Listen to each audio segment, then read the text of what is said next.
Hello and welcome to the Purpose series. I am Dr. Peace Jonathan Obise, and I'm glad you've made it not just to this video, but to this moment, because it takes sheer will and resolve to go from a point where you recognize that there's a deficit in capacity for what your next season requires to actually get in it.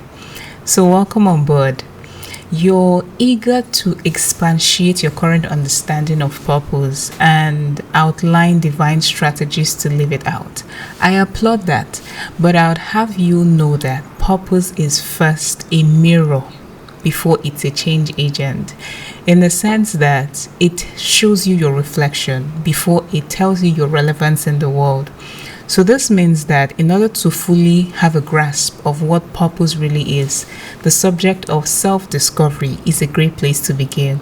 And not just that, is a continuous evaluation tool for anyone who intends to keep pouring from a place of wholeness.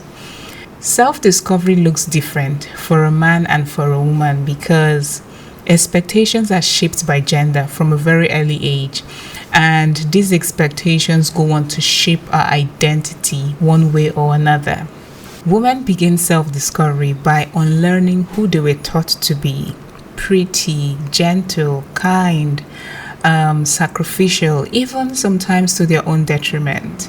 Right? All of these are beautiful qualities, but in certain contexts can restrict the expression of purpose. On the other hand, men have to pull back the layers of having to prove themselves through status, through strength, power, wealth, and so on and so forth. Apart from this, women are defined by relational roles: wife, mother, daughter, helper, nurturer. So when you think about this, you can understand why women are typically the ones who stay longer, sacrifice more, try harder in relationships. For men, on the other hand, they are defined by functional roles: provider, protector, builder, leader. All of these are functions or titles that can be expressed outside the context of relationships. So bringing it back home, self-discovery for a man typically starts by separating who I am from what I do, whereas for a woman it starts by separating who I am from who I serve. So as a woman listening to this, the question you need to ask yourself is, who am I apart from the people that I pour into? Who am I apart from the people that have been blessed, that have been privileged to serve? If we're honest, the mantle of womanhood is wrapped in layers of expectations. Expectations to be beautiful, to be intelligent, to be nurturing, to be kind, gentle, accomplished, and all at once. And it starts from childhood and continues throughout our lives until we discover that irrespective of how much of a blessing they are, they don't fulfill the most intimate parts of us. And that's the point where most of us start to spread our tentacles of curiosity and ask questions in a bid to make meaning of our existence. For some women, it's when they get to certain points that seem to promise a perfect life. For instance, you have a woman who has a high-paying job, but she doesn't find fulfillment in it. She dreads Mondays and looks forward to Fridays. For some, it's when they get a certain point, or when they have to redefine success in the face of certain life-changing conditions, such as infertility, such as battling a chronic illness. For some women, it's when they get to a point where they have to start afresh to make sense of the woman in the mirror. For some women, it's when they become empty nesters and they have to find meaning to their lives beyond motherhood. One way or another, God places these constructive bumps in our lives, as I would call it, to make us pause and look deeper.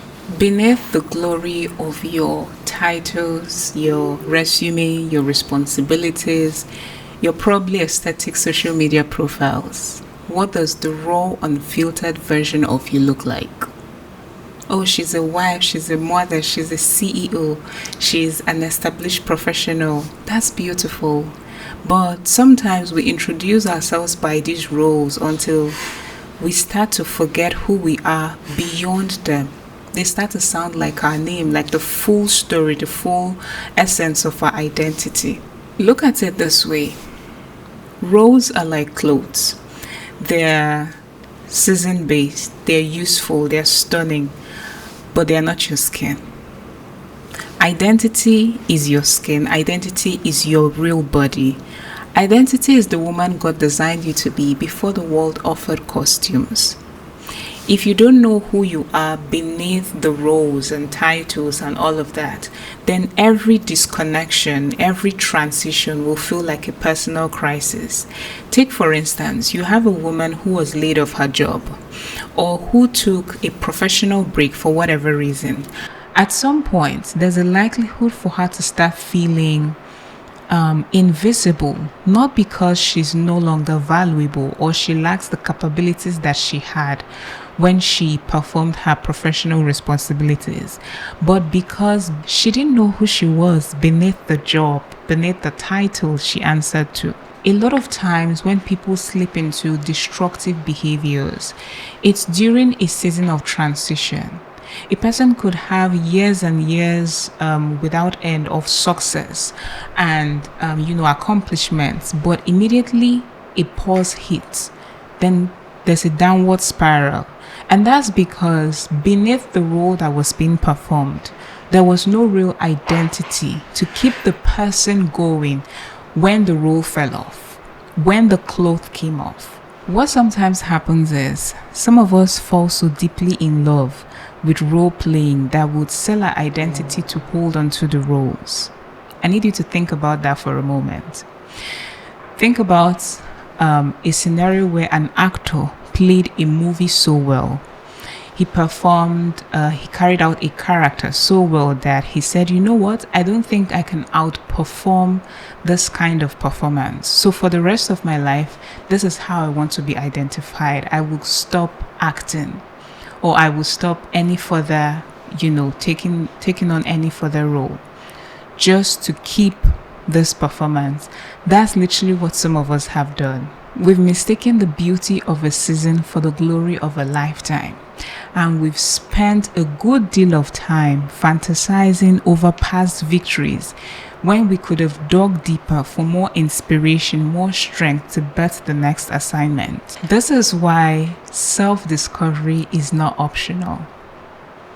It's necessary, because when the roles fall off, and believe me, they will, you need to be sure that there's a you left standing, that there's a whole identity, real substance underneath standing. Until you learn to separate the two, roles from identity, you may spend the rest of your life perfecting a performance and never discovering the person underneath. You're not just a wife, you're not just a mother, you're not just a CEO, you're not just what your resume says. You are a soul with wisdom, with wonder, with wounds, yes, but strength. Your identity lives in your core, in the things that you've overcome, in the pain that you've gone through, in the values you hold on to when no one is watching, in the story God is writing through your life, not just the chapters you read aloud. Perhaps you've been trying to discover yourself with your garments on, with the roles on, and you're stuck without answers, probably because you can't put yourself in a box. You can't put God in a box because you are made in God's image. God's design was that, just as the eagle, you may live and receive nourishment on land, but you do not define your capabilities or your future based on the terrain you exist in the moment. Instead, you stretch your wings and soar far, far above the mountaintops until you discover what heights you can ascend to.